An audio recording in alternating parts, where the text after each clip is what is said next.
இன்னைக்கு நம்ம ஔவையாரோட மூதுரையில 2வது பாட்டு பார்க்க போறோம். சரியா? அதுக்கு முன்னாடி காப்புச்செய்யுள் நான் சொல்றேன், பின்னோடியே சொல்லுங்க. வாக்குண்டாம் நல்ல மனமுண்டாம் மாமலராள் நோக்குண்டாம் மேனி நுடங்காது பூக்கொண்டு துப்பார் திருமேனி தும்பிக்கையான் பாதம் தப்பாமல் சார்வார் தமக்கு. சரி, அதுக்கு அடுத்தது போன தடவை பார்த்த பாட்டோட ஞாபகம் இருக்க அர்த்தம். நான் பாட்டை படிக்கிறேன், நீங்க அர்த்தம் சொல்லுங்க. நன்றி ஒருவருக்கு செய்த கால் அந்நன்றி என்று தருங்கொல் என வேண்டா நின்று தளரா வளர்தெங்கு தாளுண்ட நீரை தலையாலே தான் பெறுதலால். அதான் பாட்டு. அதுக்கு அர்த்தம் ஞாபகம் இருக்கா? என்ன பார்த்தோன்னு ஆக்சுவலா உனக்கு ஞாபகம் இருக்கா இல்லையா? நீ சொல்லுப்பா, உனக்கு ஞாபகம் இருக்கா? இல்ல. சரி, நானே இன்னொரு தடவை சொல்றேன். தென்னை மரத்துக்கு நம்ம கால்ல தான் அடிப்பகுதியில வேர்ல தானே தண்ணி விடுறோம். சரி, இப்ப சொல்லு, ஞாபகம் வந்துச்சா?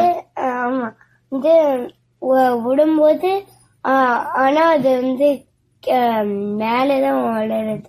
ஆமா, இளநீ குடுக்கு. நம்ம விடுறது வெறும் தண்ணி, ஆனா இளநீர் எவ்வளவு சுவையா இருக்கு அது. ஆனா எவ்வளவு நாள் கழிச்சு குடுக்குது. அது எப்ப குடுக்கும் காத்துட்டே இருப்பாங்களா யாராவது? அது குடுக்கும் போது பல மடங்கா கொடுக்கும். சரியா? அப்போ அதுவும் சுவையாவும் இருக்கு, சுவை மிகுந்ததாவும் இருக்கு, பல மடங்காவும் இருக்கு. நீ விட்ட தண்ணிய போல 10 மடங்கு அது கொடுக்கும். சரியா? அப்போ ஆனா அதுக்காக காத்துட்டு இருக்க வேணாம், அது நடக்கிறபடி தானாவே நடக்கும். நம்ம அதுக்காக எதிர்பார்த்துட்டு இருக்க வேணாம் அப்படின்னு தான் அதோட அர்த்தம். சரியா? சரி, அதை தொடர்ந்து இப்ப இந்த அடுத்த பாட்டு நான் இதை படிக்கிறேன், கேளுங்க. நல்லார் ஒருவருக்கு செய்த உபகாரம் கல்மேல் எழுத்து போல் காணுமே அல்லாத ஈரமிலா நெஞ்சத்தாருக்கு ஈந்த உபகாரம் நீர்மேல் எழுத்திற்கு நேர். இதுதான் பாட்டு. இப்ப பதம் பிரிச்சு பொருள் பார்க்கலாம். நல்லார் ஒருவருக்கு செய்த உபகாரம், ஒரு நல்ல குணங்கள் பொருந்திய ஆளுங்க இருக்காங்க, அவங்களுக்கு உபகாரம்னா ஒரு உதவி. சரியா? யார் நல்லவங்களுக்கு நீ ஒரு உதவி செய்யற, அதான் நல்லார் ஒருவருக்கு செய்த உபகாரம். கல் மேல் எழுத்து போல் காணுமே. ஒரு கல்லுல எழுதுறாங்க. சரியா? இப்போ கல்வெட்டு எல்லாம் இருக்குல்ல, அந்த காலத்து ராஜாக்கள் காலத்துல இருக்கக்கூடிய கல்வெட்டு, அவங்க உளி வச்சு கல்ல செதுக்கி அதுல எழுதியிருப்பாங்க. அது ராஜராஜ சோழன் காலத்துக்கும் அதுக்கும் முன்னாடி உள்ள காலத்துல எழுதினது. இப்போ வரைக்கும் நமக்கு அதை படிக்க முடியுது அந்த கல்லுல. சரியா? கோவில் எல்லாம் இருக்குமே, கோவில்ல கல்வெட்டு எல்லாம் ஊர்பட்டது இருக்கு. சரியா?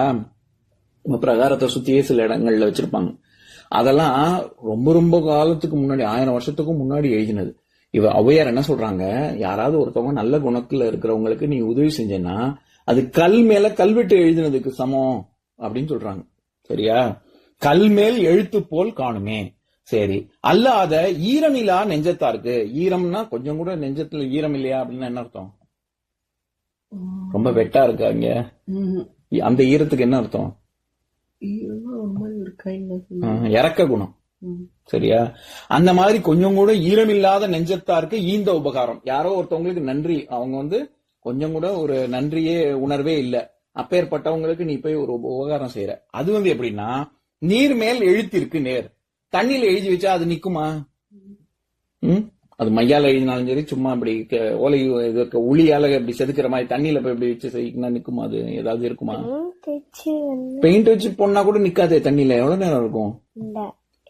எப்படிங்கிறதுக்குள்ள போயிடும் அது.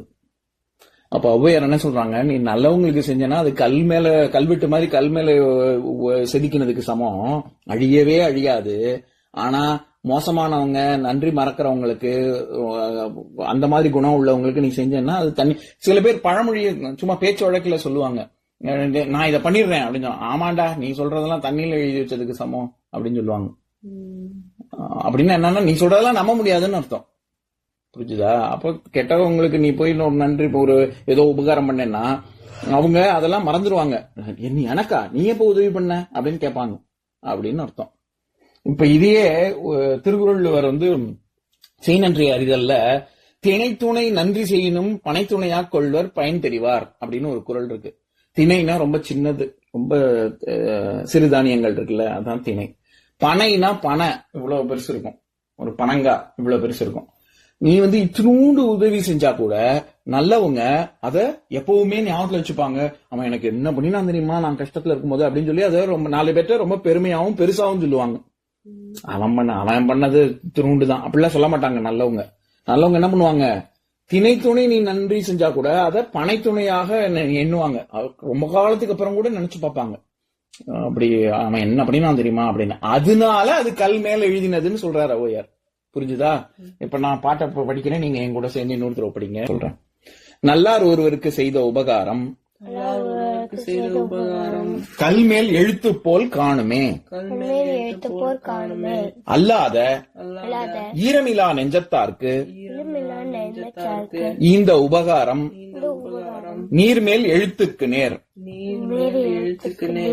சரி, இன்னொரு பாட்டு பார்க்கலாம்.